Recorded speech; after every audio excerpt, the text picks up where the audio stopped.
Marlène et Jean-Claude sommes très heureux de te présenter une émission très spéciale afin de comprendre les faits d'actualité. Merci pour ta fidélité.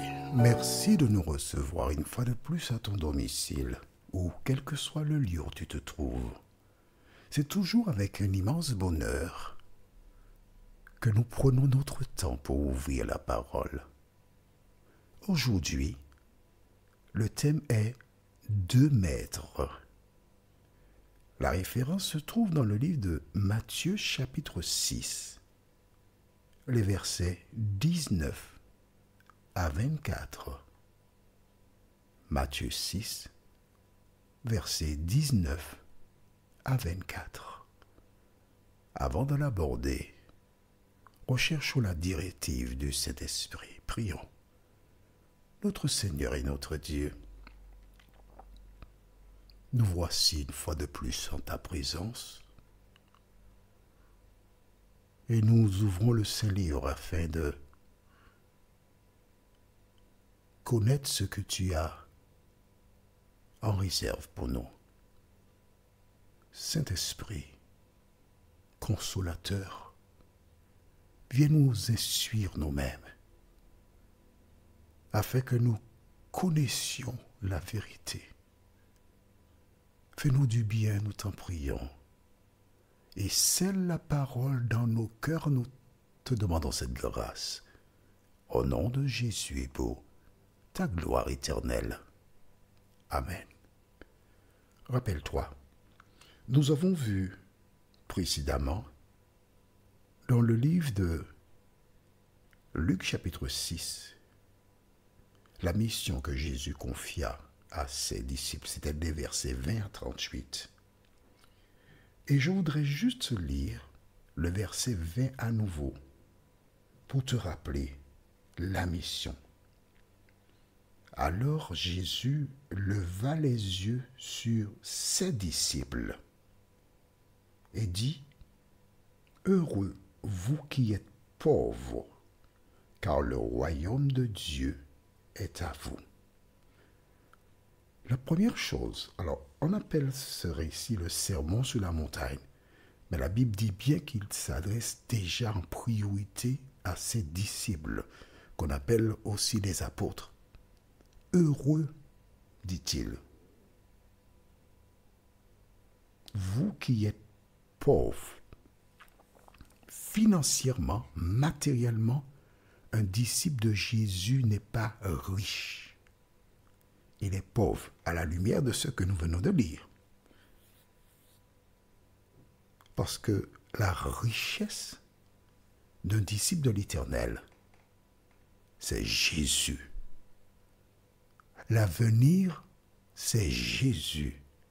Le passé, c'est Jésus. Et le présent, c'est encore Jésus de Nazareth. Pourquoi, dit-il, parce que vous êtes pauvre. Sans Jésus, tu es pauvre. Mais ce qui te donne de la valeur, c'est la présence de Jésus dans ton cœur.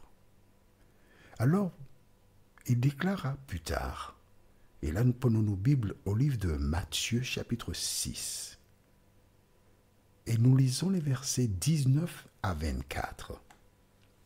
Il est fondamental pour nous de bien comprendre que toutes celles et ceux qui se disent enfants de Dieu, toutes celles et ceux qui se préparent pour l'éternité, ne mettent pas l'emphase sur la richesse. Et quelqu'un a composé une chanson qui dit « Ma richesse et ma gloire et ma félicité, oh Jésus, c'est de croire que tu m'as racheté. » C'est la seule richesse. Car la Bible déclare, le monde passe et sa convoitise aussi, mais celui qui fait la volonté de Dieu demeure éternellement, qui que tu sois. Tu peux être millionnaire, un milliardaire. Je suis en train de penser à un chanteur qui a été inhumé dans les Antilles. Apparemment, il avait une maison du côté des États-Unis, en Californie, qui a brûlé. Il avait la gloire, l'honneur. Il organisait des chansons, des tours de France où des milliers de personnes venaient pour l'acclamer. Mais lorsque la mort est venue, il s'est en allé sans bruit. Oh, j'ai eu l'occasion de visiter le cimetière du Père Lachaise parce que je voulais voir le lieu où une artiste antillaise, guyanaise et martinico, Edith Lefel. J'ai voulu voir sa tombe, voir ce visage, ses yeux souriants.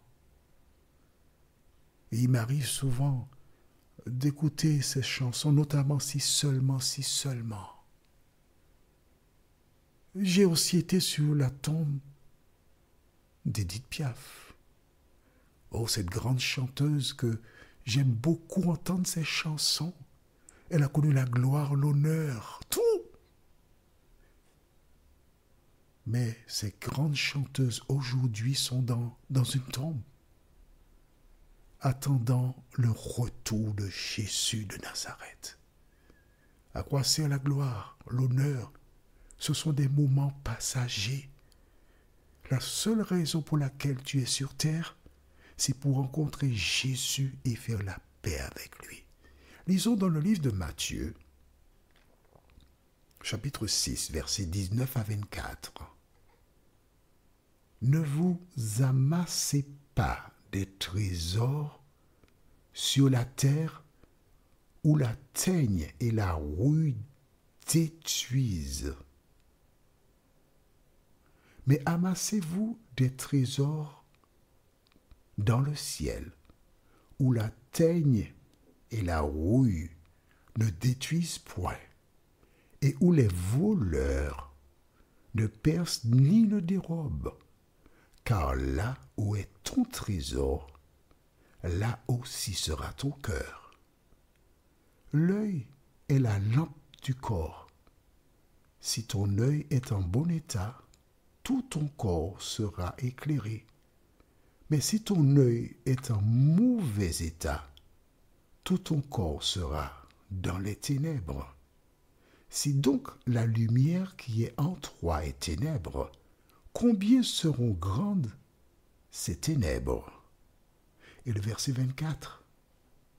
Nul ne peut servir deux maîtres, car ou il haïra l'un et aimera l'autre, ou il s'attachera à l'un et méprisera l'autre. Vous ne pouvez servir Dieu et Mammon. Vous ne pouvez servir Dieu et Mammon. Pourquoi avons-nous lu ce texte? Déjà, pour que tu notes que dès le livre de Matthieu, chapitre 6, au début, Jésus a parlé. Jésus a dit à ses disciples qui étaient présents partout, vous ne pouvez servir deux maîtres. Soit il aimera l'un et haïra l'autre. Vous ne pouvez servir Dieu et Mammon. Mammon représente quoi? Le monde, les richesses. Dans certains pays, afin de réussir, entre guillemets, sa vie, des personnes se rendent chez des spécialistes du diable pour connaître le procédé, que faire pour réussir ma vie.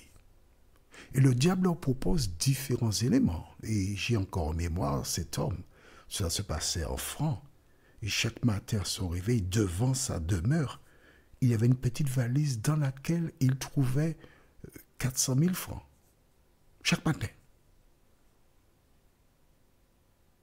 Mais à un moment, cet homme a disparu.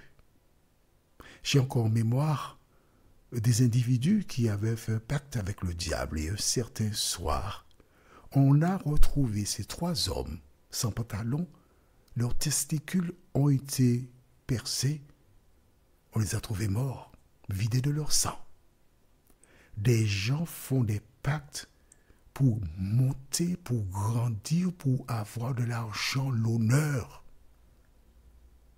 Mais quel que soit ce que le diable te donne, c'est pour un petit moment. Après, il te faut passer à la caisse. Que sert-il à un homme de gagner le monde s'il perd son âme? Vois-tu, Jésus savait qui était Judas. Il connaissait sa manière de penser et ses actes. Et à travers ses enseignements, il lui parlait comme s'il parlait à un ami proche, à lui tout seul. Judas entendait ce que disait Jésus. Mais il fit comme Saül. Il fit comme Saül, il entendait. Mais il décidait de faire à sa tête comme bon lui semblait. Toi qui écoutes cet audio depuis fort longtemps ou bien tout récemment, que fais-tu lorsque tu écoutes la parole de Dieu? Est-ce que tu cherches à la mettre en pratique ou encore, il a dit ça, j'ai entendu, c'est bien, oui, parfait, mais ce n'est pas pour moi, c'est pour un autre. Que fais-tu de la parole de Dieu? Imagine que cette semaine, l'on découvre que tu as une maladie incurable et qu'il te reste quelques jours à vivre. Que feras-tu? Est-ce à ce moment que tu vas partager tes biens pour donner aux pauvres parce que tu vas mourir? Mais non. C'est dès à présent que tu dois faire preuve de générosité. Prions. Notre Seigneur et notre Dieu, merci pour la parole. Dans le discours de bienvenue, tu avais déjà dit aux disciples, « Heureux êtes-vous parce que vous êtes pauvres. » Et lorsque nous allons sur Internet et faisons des recherches, nous découvrons qu'il existe de nombreux hommes qui se disent pasteurs et qui ne prennent pas des vols réguliers mais ont leur propre jet privé. Des personnes qui vivent en contradiction avec la parole de Dieu. Seigneur, aide-les à lire la parole, parce qu'un serviteur de Dieu n'est pas une personne riche. Un serviteur de Dieu, c'est quelqu'un qui partage avec ceux qui n'en ont pas. Un serviteur de Dieu, c'est quelqu'un qui a compris que sa seule richesse, c'est Jésus de Nazareth. Seigneur, merci pour cette richesse. Cet esprit, aide-nous à garder cela à l'esprit, nous t'en prions. Au nom de Jésus et pour ta gloire éternelle. Amen. Que l'Éternel continue de te bénir et qu'il te conserve sa paix et sa grâce. Il me tarde de te retrouver. Nous sommes parvenus au terme de notre réflexion. Si d'aventure tu as une question, il te suffit d'envoyer un message par le biais de WhatsApp au numéro suivant, plus 596 696 88 93 93. Et alors Jean-Claude, moi, je me ferai un réel plaisir de répondre à ta question.